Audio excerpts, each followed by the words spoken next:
Hello and welcome. My name's Ryan Thomas, and I will be the host for this TLC session, Belonging to the World, Implementing Intersectionality and Global Learning. This session will be recorded and shared with TLC related materials. Microphones will be muted for this presentation, but we encourage you to post questions and comments in the chat. Also, we've enabled live transcription. If you'd like to use it, click the Show Captions button at the bottom of your Zoom window. Now, I'm pleased to introduce our presenter, Jad Evangelo Nasser. Awesome. Thank you, Ryan. Hello, everybody. Hope everyone is doing well today. I am sharing here my website in the chat just in case you want to learn more about me. But really quick, I am a global inclusion and cross-cultural specialist, which means the bulk of my work is around understanding global identities and global narratives around the world in metropolitan areas such as the US, the UK, France, Canada, how immigrants of different backgrounds, people of different cultures, intersectionalities come together, and how cross cultural practices help us entail better DEI strategies within our learning. I'm a public speaker. I have my first TEDx talk literally in 2 days on global citizenship. I do a lot of workshops and panels on global inclusion with clients, organizations. I've worked around the world in Saudi Arabia, Dubai, Lebanon, and I lived in New York for 6 years, now in Atlanta, Georgia. I'm the co-chair of the LGBTQ Institute at the Center for Civil Rights, and I do a lot of DI programming and civic engagement with them. And I'm also a college professor. I teach at 7 universities, including Morris Brown College, University of North Texas, and West Virginia. I have a film on Prime Video that talks about global culture. And I'm excited to have the call with you all today and talk about why it's important to incorporate global learning and understanding intersectionality as a tool in the classroom, in faculty meetings, in staff meetings, in the higher ed spectrum, understanding student engagement from an international perspective, and all of that. Let's bring me to my first question, and maybe you can share with me in the chat what is happening in the world today? What is going on outside of the borders of America, outside of the borders of the United States? What is happening? What is a piece of news? What is an event? What is I don't know, a narrative, uh, a piece of history that you've been exposed to lately on Instagram, Facebook, on the news? You watch CNN, Al Jazeera, TF1, Telemundo, wherever. And I'm going to give you some pieces of inspiration here, what's happening. But I would like to see in the chat what is happening around the world that is interesting to you that you want to learn from. You can go off mute if you want to as well, or you can share in the chat.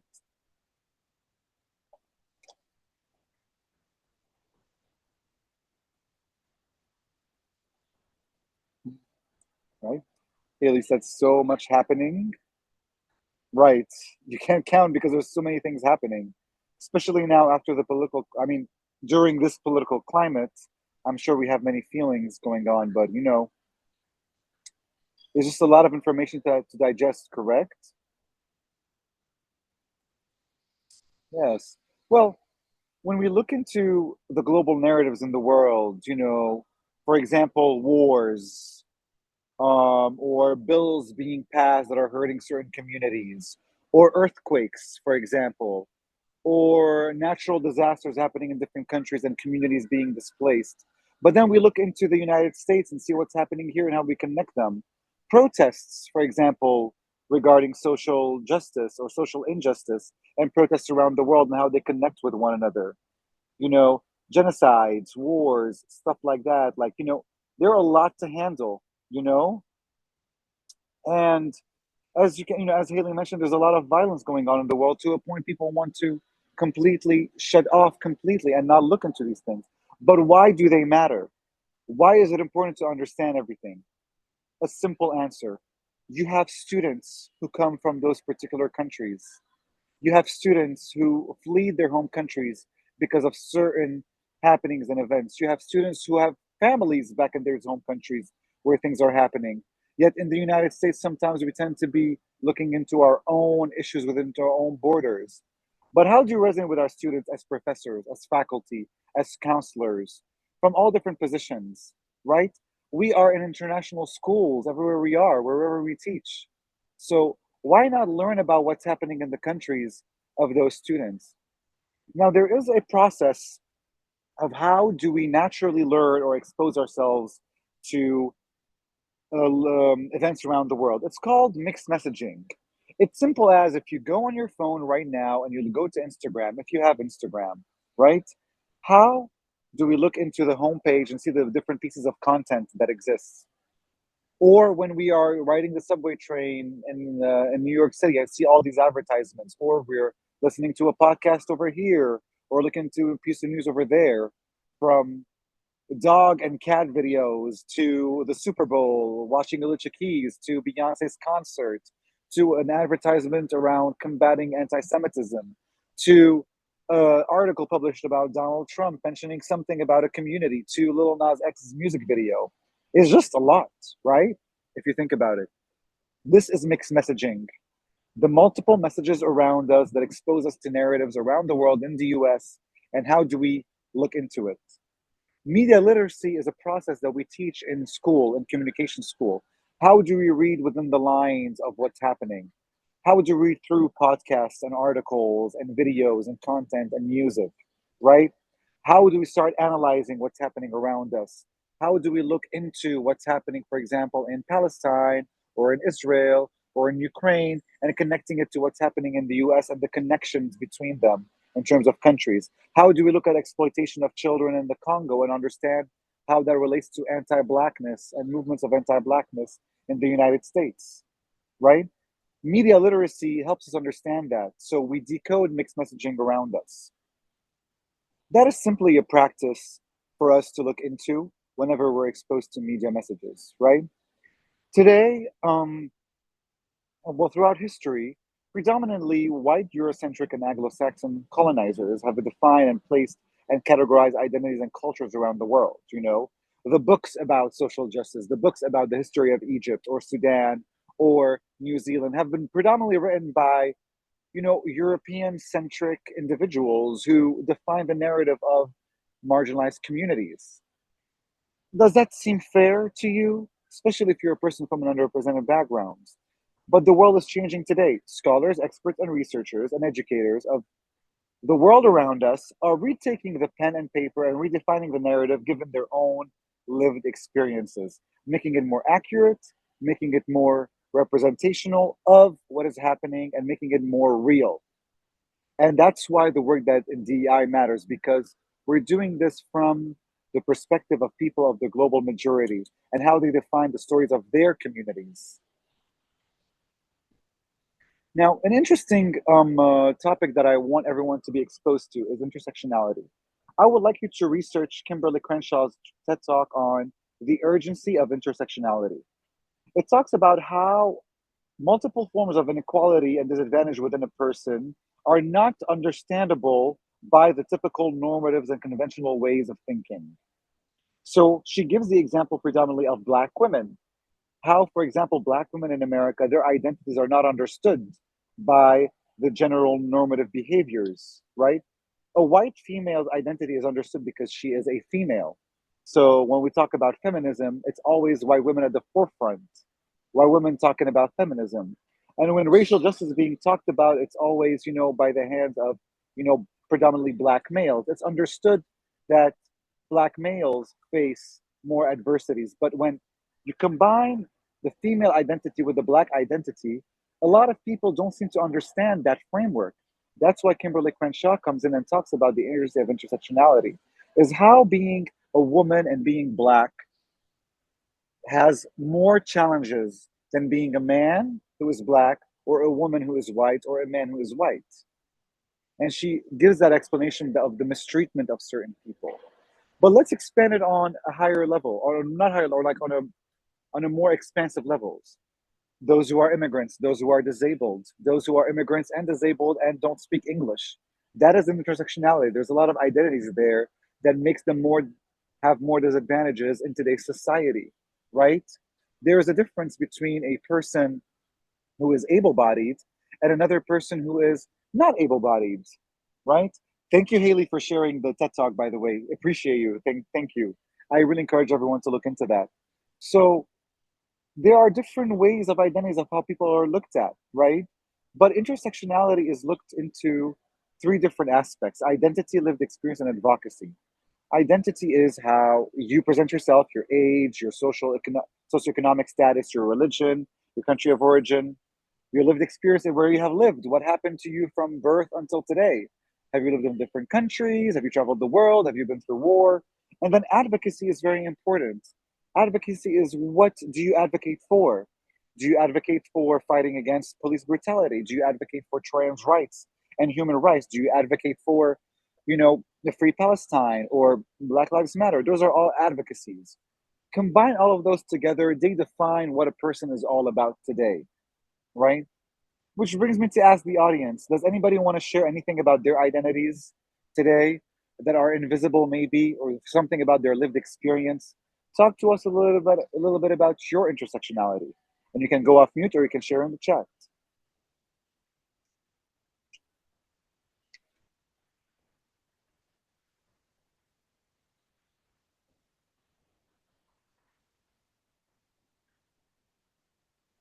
I'm not sure how many attendees we have, by the way, but I would love to know if anyone has any thoughts to share.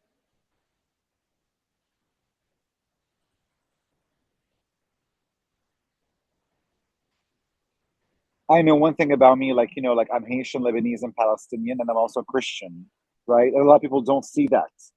Some people assume I'm Puerto Rican simply by the way that I look, which I think is funny, and I take it as a compliment. But I have a lot of identities.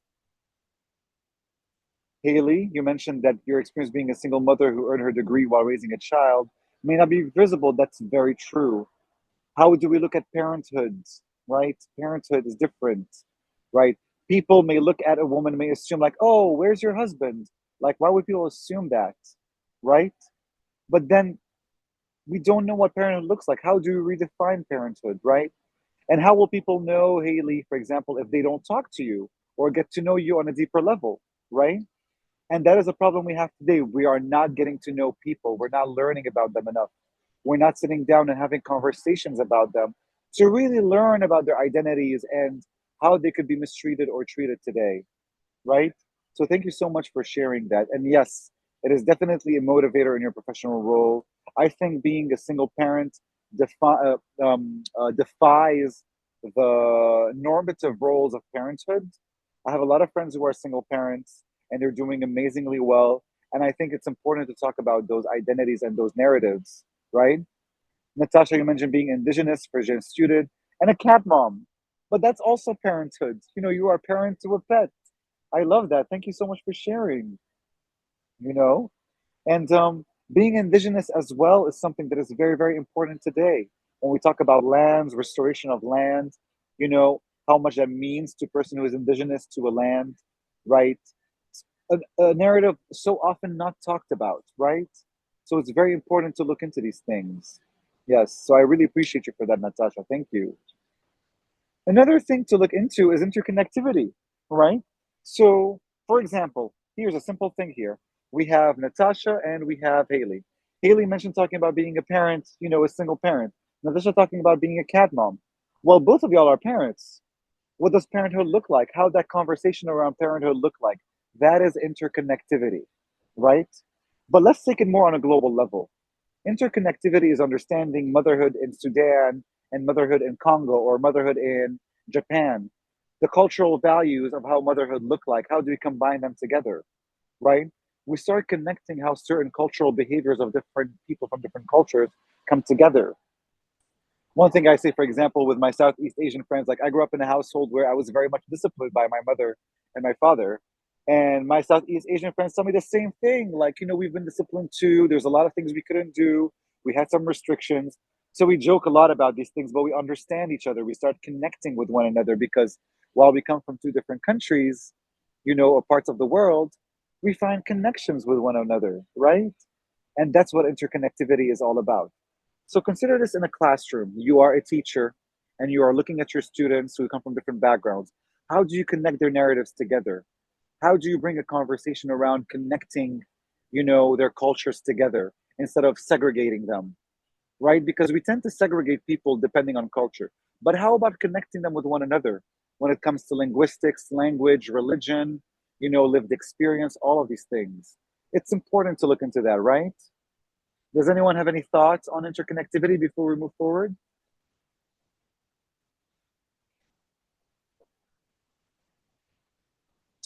Awesome. All right. And lastly, internationality. How do we live in the world? Internationality is the idea of like living in multiple countries all at once, but from where you are actually. It's as simple as researching about the history of Congo or the history of Palestine or looking into what's happening in Turkey or China's news policies in terms of governmental officials or agriculture in Australia. Like when you start researching and learning all about those narratives around the world, you are indulging yourself in internationality. You are living everywhere from where you are. Why does that matter in the classroom?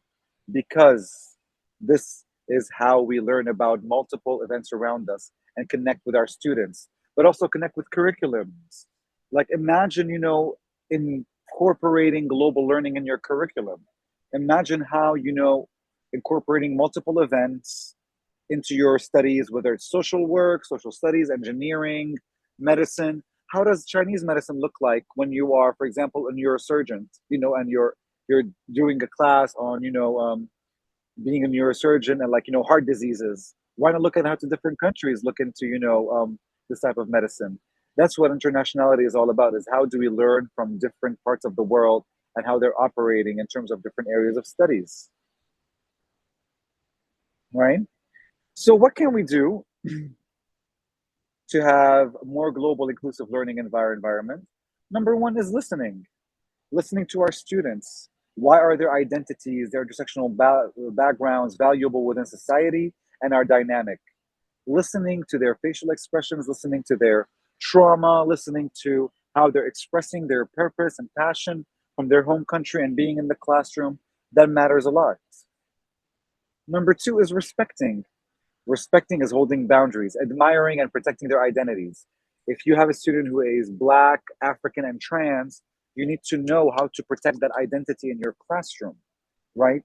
Understand what it means to be trans, navigating the world today, to be African, to be multilingual, to be also Black, right?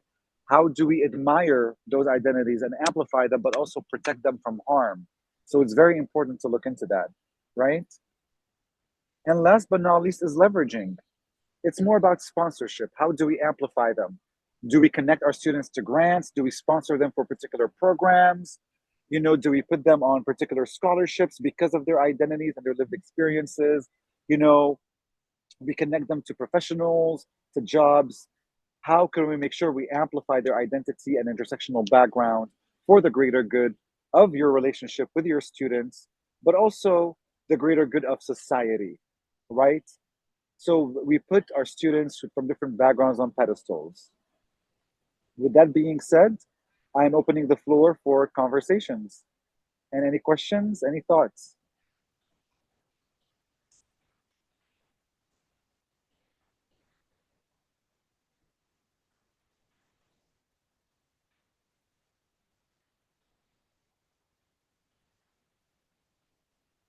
Feel free to put in the chat or take yourself off mute.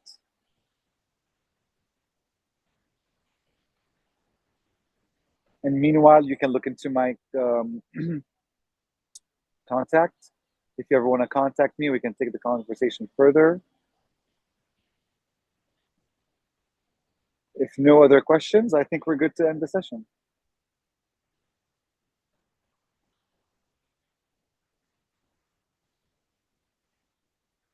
Well, thank you, Jed Evangelo, for this fantastic presentation, and thank you to all of our attendees for your engagement and participation.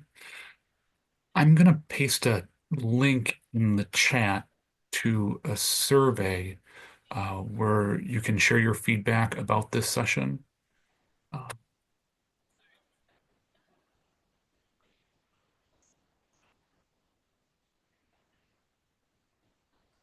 Mm. Yes, really quick. So, Haley, my TED Talk will be live on YouTube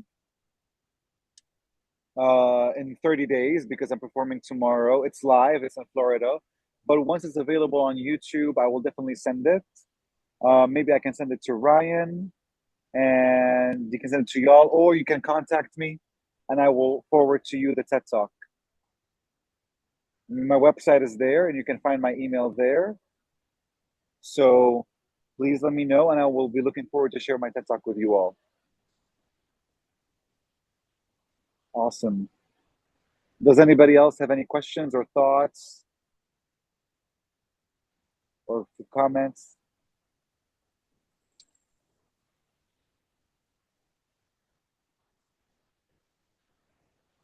Mhm. What literature do you recommend for those new to intersectionality? Okay, Natasha, that's perfect. Actually, start with Kimberly Crenshaw's TED Talk. Actually, let me pull it up really quick. Kimberly Crenshaw TED Talk. I'm gonna literally share with you the link right now. I think this is a perfect. There we go. So watch this TED Talk and just observe it. It's like 15 minutes. It's perfect. Start there and take it away because I think it will expose to a lot of great things. And then start looking into Kimberly Crenshaw's articles that she wrote and her interviews. But I think this TED Talk would be great. Okay, and Haley, I'm looking at your question. In the online and synchronous space, what are some effective yet non-intrusive approaches to identifying students' intersectionality? That's a really great question. Actually, Haley, you know what? What I would do, because I teach asynchronous as well, I put in the bio, like, I don't know if you work on Blackboard or Canva or Brightspace, but I always put the initial discussion of questions. Like, for example, where did you grow up?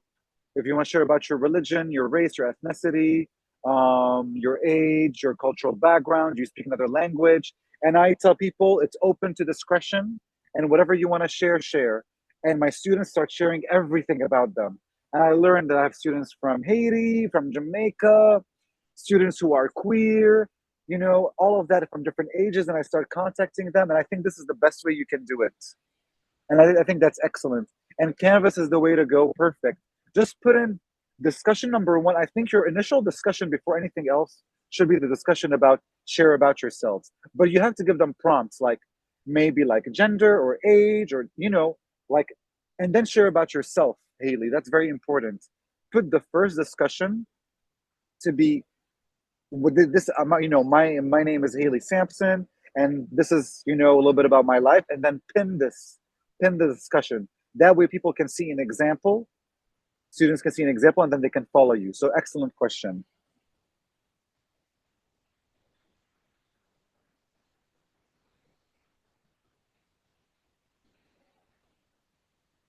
Any other questions? Yes, absolutely, to be in a safe space. But I'm telling you, if you share about yourself, they will start sharing a little bit about who they are, right? And you're not expecting everyone to be vulnerable, at least just a few.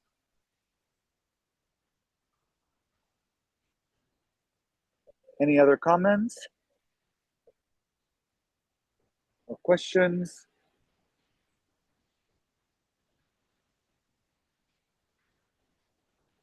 Hmm. Wonderful. Thank you for sharing, Natasha. Yes. I always do introduction video. I always do introduction video in my classes. It's easier. And as you can see, I'm very not performative, I'm very theatrical, right? Like, I tend to speak a lot, I have facial expressions. So people like that. They're like, oh, this professor is very, like engaging. So they start to engage more. And I always tell people, if you want to give me a call, here's my phone number to make it more personable.